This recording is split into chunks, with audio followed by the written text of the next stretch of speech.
কি রে, তোকে না আমি কয়েকদিন আগে বললাম যে আমার বাড়িতে একটা কাজের লোক খুব দরকার, আর তুই তো বললি তোর বউকে নাকি এনে দিবি। তা কোথায় তোর বউ? হ্যাঁ হ, ও তো কইছিল আইবো, কিন্তু কেন যে দেরি করতেছে এত আইসা পড়ার কথা। আল্লাহ গো আল্লাহ, তুমি যে ঠিকানা দিছো এটা কি ঠিকানা কেউ চিনে না। খুঁজে পাইতে পাইতে মেলা কষ্ট হইছে। একটু ভিতরে তো। আরে বান্ধবী ইতি, কেমন আছিস তুই? আই দাঁড়া দাঁড়া, একদম আমার কাছে আসবি না। ছি ছি ছি, ওই নোংরা একটা কাপড় পরে তুই আমাকে জড়িয়ে ধরতে চাচ্ছিলি? এই এতদিন পরে তোরে দেখলাম, একটু জড়াই ধরবো না? আমার বান্ধবী এক ক্লাসে পড়ছি। আম্মু ম্যাম সাহেব তো। ও একসাথে স্কুলে পড়ছি ঠিক আছে, কিন্তু তোর এই অবস্থা কেন? ও আচ্ছা, তার মানে তুই আমার বাড়ির চাকরের বউ, চাকরানি? ছি, আমার তো ভাবতেই লজ্জা লাগতেছে, একটা চাকরানির সাথে আমি একই স্কুলে পড়েছিলাম। ছি ছি ছি ছি ছি।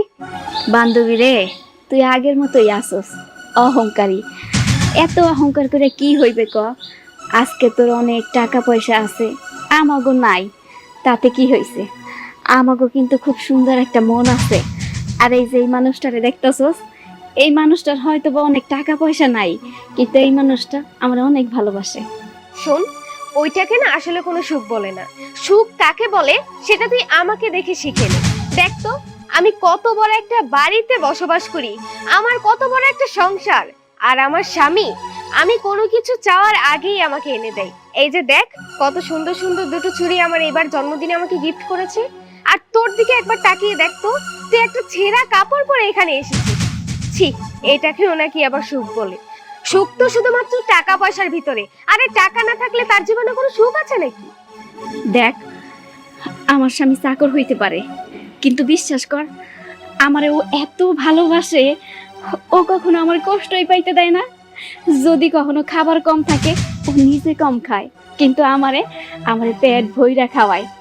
এইরকম একটা মানুষ পাওয়া সত্যি খুব ভাগ্যের ব্যাপার। তোর কাছে, তোর স্বামীর কাছে অনেক টাকা আছে, কিন্তু তুই কি বুকে হাত দিয়ে কইতে পারবি তুই একবারে ফুললি সুখী আছো? কিন্তু আমি কইতে পারবো, আমার এই স্বামীরে নিয়ে আমি গর্ব কইরা কইতে পারবো, আমার স্বামী নিঃসন্দেহে একজন ভালো মানুষ। এইরকম একটা গরিব স্বামী পাইছি, আমার ভাগ্যের ব্যাপার।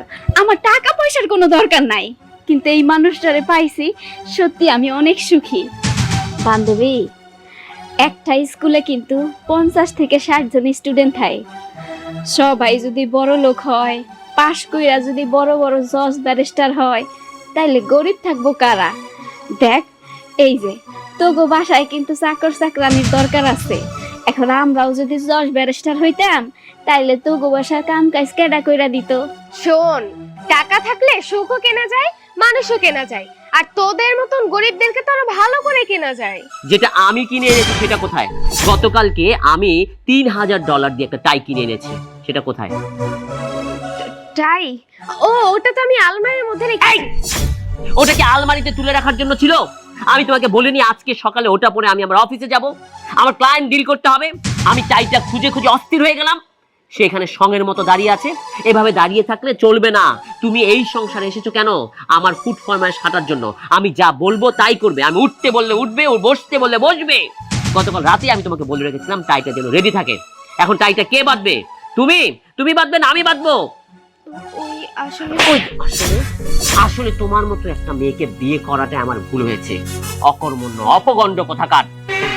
তাই তুই এখানে দাঁড়িয়ে কি করছিস? তোকে যে বলেছিলাম আমার জুতা জোড়া কালি করে আনতে, এনেছিস? নাকি আরো টাকা দিবে এক জোড়া জুতা কিনে আনবি? জানি আর এখান থেকে। যাইতেছি স্যার, এখন যাইতেছি। তারপর আমি গেলাম।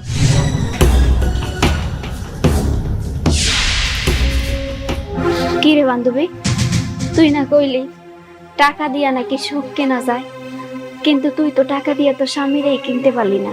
তোর স্বামী তোর সঙ্গে এই ব্যবহার করে। আরে স্বামী স্ত্রীর সম্পর্ক তো মধুর সম্পর্ক, একজন আরেকজনকে সম্মান করবে, শ্রদ্ধা করবে, এইটাই তো স্বামী স্ত্রীর সম্পর্ক। কিন্তু তোর স্বামীর যে ব্যবহার দেখলাম, আমার তো মনে হয় তোর স্বামী তোর সুখে রাখে নাই, কথায় কথায় গায়ে হাত তুলে। আমরা দুইজনে বাইরের মানুষ, চাকর চাকরানি, আমাকে সামনে বইয়াই তোরে এইভাবে শাসন করছে, গায়ে হাত তুলছে, না জানে রুমের মধ্যে বইয়া তোর সঙ্গে কি করে। তুই কি আসলে সুখে আছোস? হ্যাঁ, তুই একদম ঠিক কথা বলেছিস। এতক্ষণ আমি তোকে যা যা বলছিলাম সেগুলো আমার অভিনয় ছিল, আমার ভালো থাকার অভিনয়। জানিস উর্মি, সত্যি কথা বলতে এই সংসারে আসার পর থেকে আমি একটুও সুখে নেই। আমার জীবনটা যেন তেজপাতা হয়ে গেছে। আমার জীবনের কোনো স্বাদ আমি পাচ্ছি না। সবচেয়ে বড় কথা হলো, আমার জীবনে ভালোবাসার খুব অভাব। হয়তো টাকা পয়সা নিয়ে ভালো আছি, কিন্তু এটাকে তো ভালো থাকা বলে না। তা তো তুই নিজের চোখেই দেখলি। আসলে সত্যি, আজকে আমি তোকে দেখে বুঝতে পারলাম যে টাকা পয়সাই জীবনে সব সুখ দেয় না, ভালোবাসাই হচ্ছে সবচাইতে বড়। যেখানে ভালোবাসা নেই সেখানে কখনোই সুখ থাকে না। বান্ধবী রে, সব কিছু টাকা দিয়া কেনা যায়, কিন্তু সুখ, ভালোবাসা এইগুলা না টাকা দিয়া কেনা যায় না। এইগুলা কিনতে হইলে ভালো একটা মনের দরকার হয়। তুই দেখবি দিন শেষে বড় লোকরা সুখে থাকে না, গরিবরাই অনেক সুখে থাকে। শোন, বিয়ে মানুষ কেন করে? সুখে থাকার জন্য, ভালো থাকার জন্য। তুই তো কখনো সুখে থাকতে পারবি না, কারণ তুই তো ভালো থাকার মানুষ চাস নাই। তুই চাইছস টাকা তৈরি করার রোবট, তুই তাই পাইছস। ভেতরে আসবি না? না রে, তোর বাসায় যাবো না, কারণ এই বাসায় আমি কাম করতে পারবো না। এইখানে তো আমার বড় লোক বান্ধবী থাকে, কারণ আমার বড় লোক বান্ধবীর বাসায় যদি কাম করি তাইলে আমার বান্ধবীর মান সম্মানে লাগতে পারে, আর আমি ওইখানে কাম করতে পারবো না।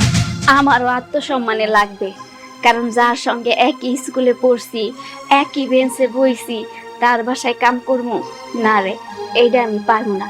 আমি যাই রে, আমার স্বামী কাম করতেছে, এইটাই ভালো। আমি বরঞ্চ অন্য বাসায় গিয়ে কাম করবো।